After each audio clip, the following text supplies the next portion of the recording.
unconquerable soul. Go within. You may talk of gin and beer when you're quartered safe out here, sent to penny wars and Aldershot. But when it comes to slaughter, you'll do your work on water, and you'll lick the blinking boots of him that's got it. And that sort of stuff, I think, I don't know, all my brothers and sisters quite enjoyed learning poetry and hearing stories, but for me, it spoke to me. It got sort of into the marrow of my bones, and I think it always made me disposed to listening to and telling stories. Then going away to school in Sydney, to boarding school, I was blessed with many good teachers, and a particular teacher, Noel Baldwin, who took me for English. I think, I always regret that before he died I never got a chance to say thank you for being such a wonderful teacher.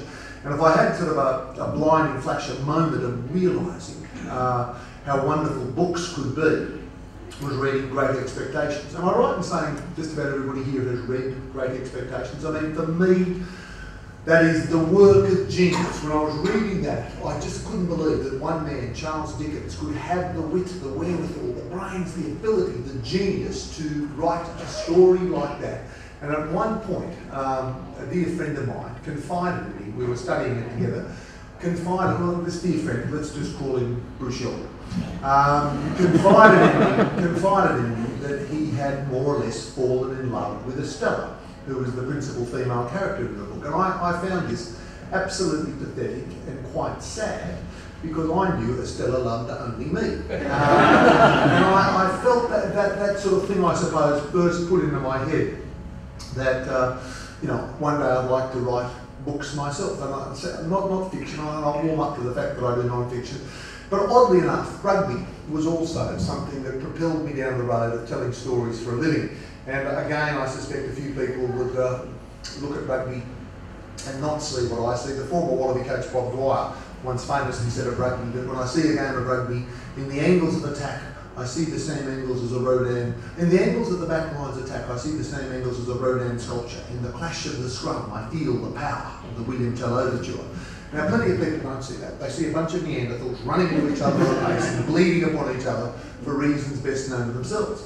The nearest I get to explaining it to those who don't get it, on the eve of the Rugby World Cup being held in Sydney in 2003, I happened to be travelling south from the Sydney Harbour Bridge behind a battered old ute.